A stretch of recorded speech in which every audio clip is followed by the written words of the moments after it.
suis tellement choquée et outrée par l'attitude de Yero et Amadou. Pourquoi? Et tu sais pas ce qu'ils m'ont fait? Non, pourquoi? Non, sérieusement, je suis très choquée. Moi, j'étais prête à tout pour aider Yero. Mais ce qu'il m'a fait, ça m'a dégoûtée de lui complètement. Mais qu'est-ce que c'est? En fait, tu sais très bien l'histoire de l'argent là, avec Amadou. Oui, j'ai entendu. Comme quoi il devait 2 millions à Yero. Et je les ai surpris en train de parler, c'était un deal, c'était pas 1 million. C'était pas 2 millions, c'était 1 million en fait. Non, faut pas dire Je te ça. jure que c'était ça. Moi j'étais prête à payer tout. Mais finalement, non, ils m'ont pris vraiment comme une conne. Je suis choquée. Oui, mais moi en fait, j'étais tellement dégoûtée. Et le bal fou, qu'au gagne Mais il était là à dire à mon père qu'il y aurait une photo de 2 millions et tout ça. Non, 2 millions, ko pipo hay ko jahami Amadou Bikro lui ma fillero et tout ça. Fof wana gonko ko fenade ko kambe bad dum ber mba totta 2 millions, 1 million be jagga oy goddi di be pecc. C'est sûr babam tinani men. Non, Waskatin Haïmino, je suis choquée vraiment. Milo, c'est moi qui avais dit comme quoi j'étais prête à payer. Mais finalement, je fais rien. Je ne paye pas. Je ne vais pas payer. Franchement, je suis désolée Aïssa, mais mon père, il devait le savoir. Je vais lui dire, parce que ça, c'est des escrocs. Ouais, Haïli Gay et tout, il y a un collègue de travail et tout ça qui m'avait proposé une poste pour lui. Mais finalement, non, je ne veux vraiment rien faire pour lui. Je suis désolée. Il va se débrouiller tout seul. Franchement, avec la galère qu'ils ont eue pour venir ici et tout ça, après ils font ça, sérieusement, c'est intolérable. Même avec mon père il a proposé à mon papa Amadou. Il lui a dit, bon, tu fais le maçon. Il va l'aider pour qu'il travaille dans le maçon. Il a dit non, mais il a maçon, mais il dit que aïe nous le faut à la fois nous voilà, babam à la fois nous voilà pour hawliko. Et kono dal bon, mais le dal est met wallu parce que bandi be biar ko yoji haburi yimbe fo yoji. Donc ça y est, yoji haburi yimbe fo yoji voilà. Après ko problème ay baña. Ah min de babam so ari comme karam do tinan dum do dal. Ouais. OK, bam salmini halande mo. Franchement, on va te décourager pour les photos. Merci. Allez, je te laisse. OK, merci. Bye. Allez, au revoir. Prends soin de toi.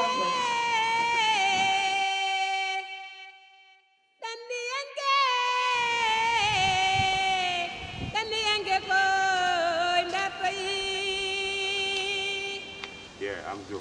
Ça va, Noé? Good. I'm not. Comment aller? C'est bon. Alhajma. Bon, affaire Calisso. Ouais. Bon, malheureusement, le deal a été essuyé. Quoi? Le deal a été essuyé parce que j'ai parlé avec Aïssa. Elle comprend ce que nous faisions, quoi. Entre toi et moi, ce que nous faisions. Ça n'a pas pu le marché, quoi. Eh, Bon, comme ça n'a pas pu le marché, yar halko nanan min hono kalta ko ala hen fof fammi. Aïssa famille affaire o, quoi. Fammi hol yon affaire. Deal ameno, Eh. famille kadi min jinno ko Fammi hebde din- kalisma 2 millions. 2 millions. Kam wadde o kam kono ko million o kam mi fof ko mi heɓa ɗum. Ko million o kam oye million ko fenani wonno o yiiti yo ittu on wona million ngam o kam o tottuma gaddana ko. Ala million hay million o wiye o hayti o natti gumde ni so taw mboro jogonma si j'ai quelque chose je dois te rendre quelque chose ou bien je me rendre quelque chose, qu'est-ce que je dois rendre, quoi. Donc sacrifie ko elle comprend tout maintenant il refuse de payer. Joni jiɗɗa wiide dal ko Aissa kañum faami dilo natti hoolade yoɓata. Oui. Mais an aɗa il est là toi? Quoi? Toi il est là face moi an joni an mi yaltini hen Aissa joni an weeɗam kalisa. J'ai pas les argent. J'ai pas encore trouvé de travail à Hier. Mali. Il n'y a pas le boulot. Boulot, Le Hanna, boulot, boulot. c'est vraiment difficile ici. Non, Quand tu as attends, le boulot, attends, j'ai cherché, il n'y a pas trouvé boulot. hande bulat ɗo mbi mbeɗa kam kalisa tan tun va merde anani bulo ma o mi tampi hen hande ɗo a warat kam tan walla warma mbeɗa Mais kam là, de notre côté, c'est quoi, Alassane, Amadou? ɓiɗat sa ɓiɗi tan ara Holko bidan ɓit kalis o ara mi bidi parce que an kolta hango affaire bandiyagal en affaire joni ka boy faras min gonɗa mo enen nadde faras non oui mais tu comprends pas le gurdam tu comprends rien de la phrase min mi fasni ko gonni ko eyyi sa yimɓe ɗo woni ɗi mbiɗa wawno wadde mbattadi mais jamais ɗo ɓadda ɗum ɗo yer a faami addimi ɗo hiilade ko dañi et puis an kam a change gila so a heeɓa hay liggey tima merde anani wiyaɗam kaalisam sa yiɗi wattu haal engrais faut po pas m'insulter silte hoɗum faut pas m'insulter ko sittan ɗo non faut pas m'insulter tu peux le parler mais c'est pas lui m'insulte billahi wallahi yer barke rasulillah yer hana ɓosata ɗo 100 métre tawa weeɗa ɗin kaaliso yam kala ko jiɗɗa mbiɗa ɗum ɓuuri ɗum billahi wallahi faut pas m'insulter kala tan hande ko gadduɗa mbiɗa adde ɓuuri ɗum yer nardu yer min a wawa kam a ɓuura kam rewa ɓuura kam cuusan ɗo ko min tanima fiidemo ɗo cabbi tan ha leloɗa billahi wallahi yer ndiyam pondu barke salatul tu fati mentir tu peux pas me le faire fi tu peux pas me fiide wa tu peux fiide pas me fiide wa fiide wallahi gara addu kaalisam hol kali billahi wallahi addu kaalisam remi to bateau regardez je vais maintenant qui va faire Godo qui va faire Godo qui va faire Godo Amadou qui va faire Godo si tu me dis de me renade il faut me renade Amadou renade-moi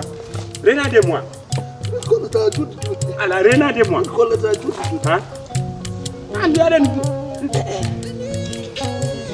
yenade waɗi kaani billahi wallahi yena waɗi kam yenata e fana ɗum ñamluduma yero ko ɗum ñamlumami yen alors ni mi yira je voulais pas te frapper là tu m'insultes pour te frapper si mboɗa wawno jettude sawromi frappe ma billahi wallahi yoɓi kam yen barke rasulillah yero yoɓi omo yiɗade hakkude amen ayi ko ganduɗa hakkude amen sababude kalifa yeko ganduɗa joyɗo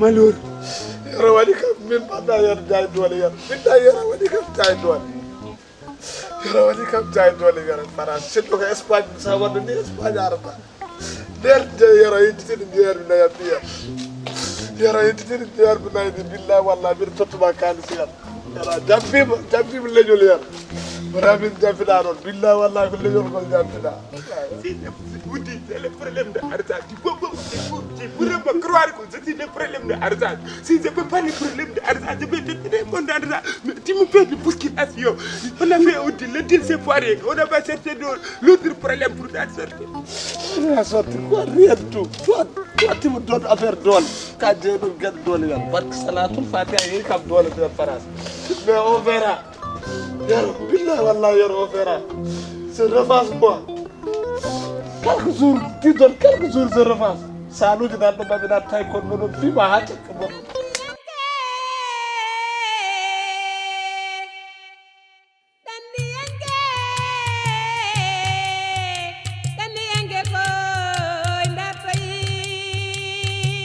Baba Amadou an mi hirsi hande de aɗani garɗo ɗo hande ko mini mi yoro biɗen Aïcha o andani komi sehilaɓe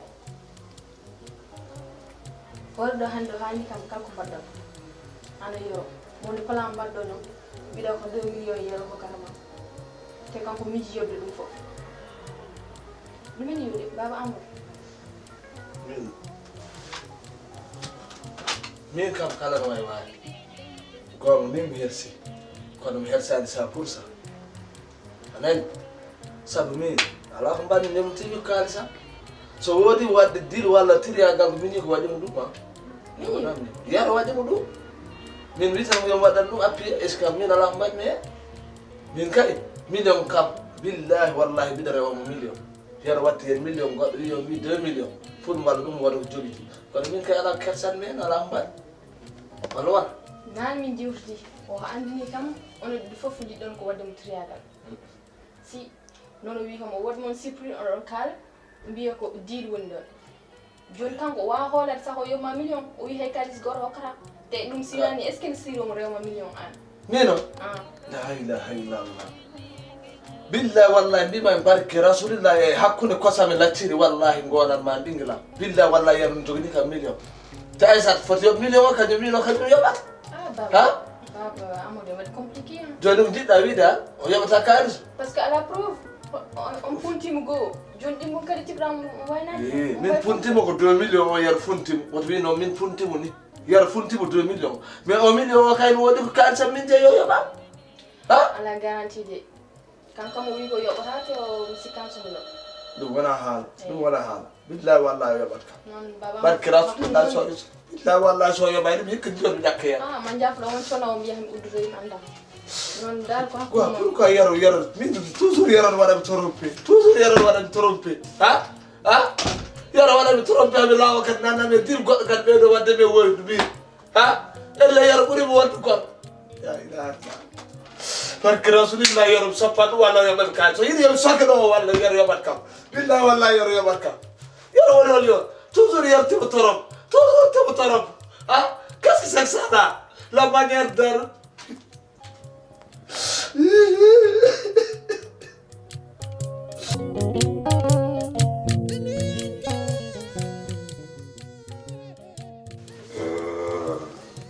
Aïssata. Non. Bon.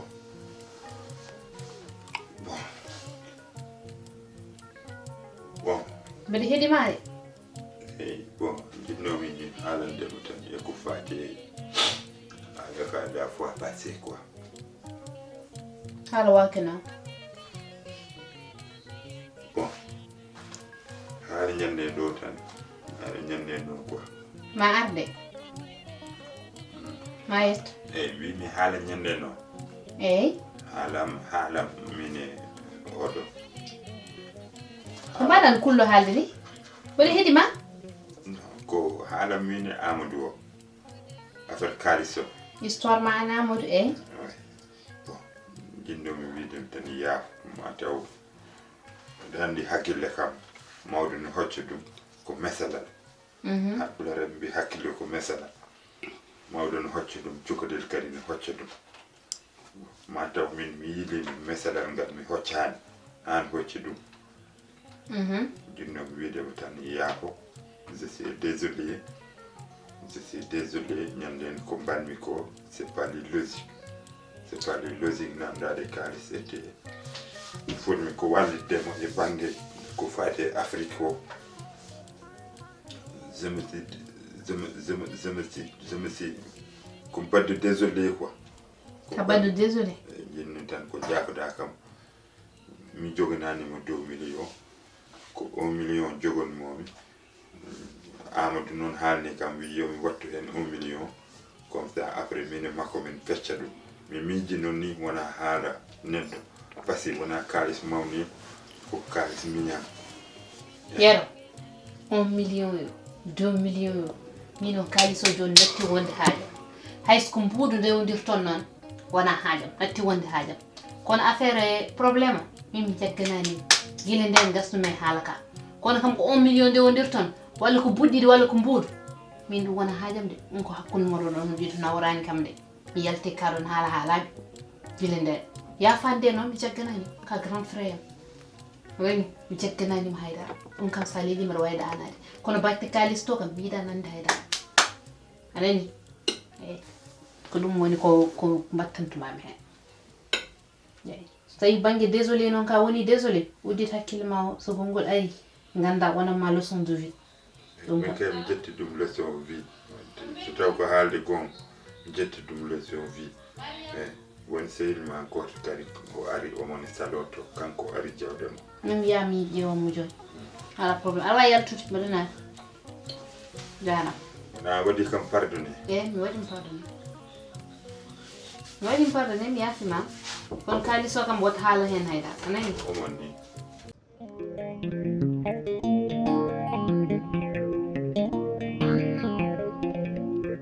assalamu alaikum Waalaikum salam.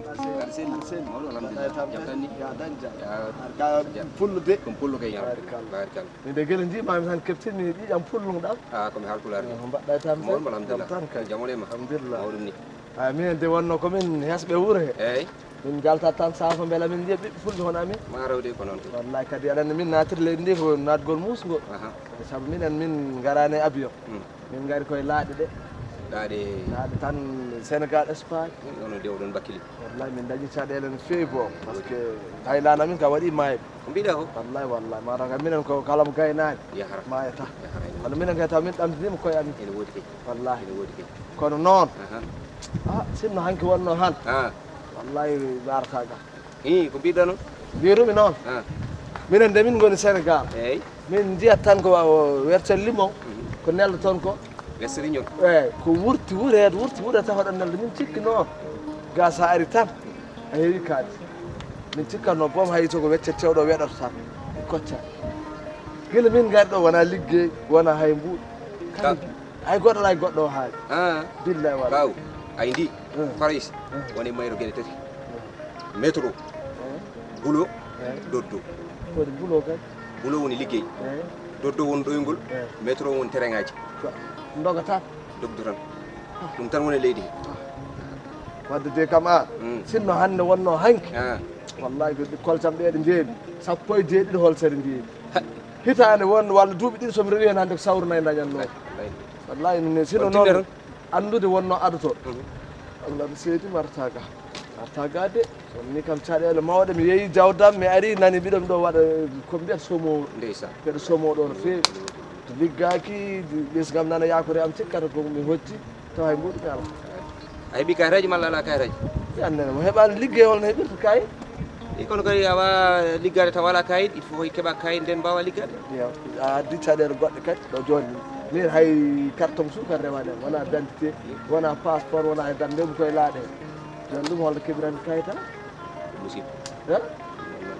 siɗka siɗ mawɗo bon Eyyi Allah wat jaam.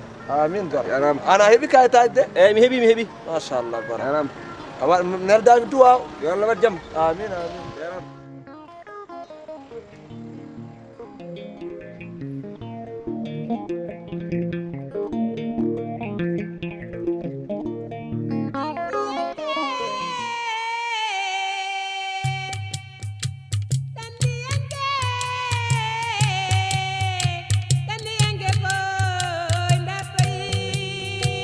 Bon, Amadou, min miijo mo dañmi, j'ai créé une idée. Oui, j'ai créé une idée. L'idée, c'est aller vers les to yimɓe ngoni ɗo al to yimɓe keewi tan min jaharon min mboro jogii mbibam goto e ko wuttat mboɗo wawi ɗum noon somi wutti tan yimɓe belton an noon aɗa ama eyyi amdiya bara yira dañde kalis tu peux pas t'en sortir on est là on a besoin de argent on n'a pas il argent tu dis que tu amata d'accord joni mi jaɓi mi jaɓi hein wona eɗen daña kaali wana ayi si tu rappelles l'Espagne Espagne no min ndewi Espagne gare o a yiyani waji goto no fiya guitare mum yimɓe ɓe dokkamo kaali eyyi mi e voilà c'est genre oɗon min somiɗo wutta an aɗa ama yimɓe no ara aɗa arni wirtoɓeɓe kala beltiɗo tan tottiret amen kalis mbaɗen tan hon genre spectacle beddo tan spectacle mbedde voilà gassi tan eɗen jirwino tan aɗa wutta tan mbeɗa leewo ay aɗa leewo haadim doku France mi anda doku mbedde ko heno dañi debbo Touba mbiɗa ko wallahi Ablaye Ndiaye ko heno dañi debbo Touba Moussa Diallo joni omoni Amérique heno dañi debbo Touba o aratno tan omo ama omo jirguilla cayaji ha Touba go waɗi mo barde mi jaɓiniyam an saɗa ama joni min mboɗo wutta so boyi seeɗa kay tubakoɓe kay barda e meɗen tan goto men a yi wodat mo ganduɗa wirti amen laawi gotol o wirti amen laabi ɗiɗi laawol tataɓol ngol tan sa renaki o darata wi monsieur est ce que je peux avoir les contacts parce que ce que vous travaillez ça me fait au corps ça me fait au corps donc si ça me fait au corps après non haala ka joni an sen fuɗɗima amde kala baɗɗo amour des corps ina tottirde contact am min haɗa an aɗa nani français min mi nanani wona min mi ido ɗum ɗin min kay mi jaɓi non aɗa andi kamɓe tu peux pas aller avoir femme taw ko min o yiiɗi mi waɗa mo wiire ma jabata tubak jaɓata ɗum ala tubak jabata ɗum ko Sénégal so tawi ko min o idi non eyyi jetta d' accord jetta mi jaɓi wallahi min mbaɗa répétition eyyi il faut mbaɗa répétition ko il faut sago ma eyyi somi wi pip pip pip pip pip pip pip pip a mbib tan mene ar somi wi pip pip pip pip ala ni ko wango way mi yahani Amadou ah mi yahani ni ko wango joni noon ya min ma pamnami noon yar min feera am ko jibinami ko il faut qu'on fait les répétitions ma mbaɗen répétition en goppata ha Aïssa Dow kam mi so dawi ngara galle comme ça mi wutta an gama mi mbaɗa répétition ha gowen eɗen mbaɗa eɗen mbatto eɗen mbaɗa refta voilà après en jeemi billahi ye Amadou a yiɗen mbaɗi ɗum ɗo alaya min non comme expérience ala hakkille ma no moƴƴi yo min ɗe miijoji min feera ɗum miijo bo non comme expérience parce que j'ai réfléchi je me l'ai dit les musiciens des rues ça donne de l'argent ça donne de l'argent ça donne debbo tubak wallahi sa daña kalis daña guel tuba kalde dañmi debbo tubak ko dañi billahi nden mi wonta artu galle ɗo bo gonta kam yi wallahi yadata ma Amérique yaha New York yaha Belgique yaha uddan ma galle mum wallahi a yaltata aɗa ñaama aɗa yara voilà et voilà a faami kalalde tan gorata gassi allahu akbar kalde dañmi debbo tubak mayen billahi mayen parce que guila Sénégal ha joni ko zéro jahata zéro wallahi kalde j'ai récupéré une femme tubak je vais blesser ça man min ɓuura yenna joomum je vais blesser min ɓuurma ƴiwnude de min kala toon mi waɗa inonde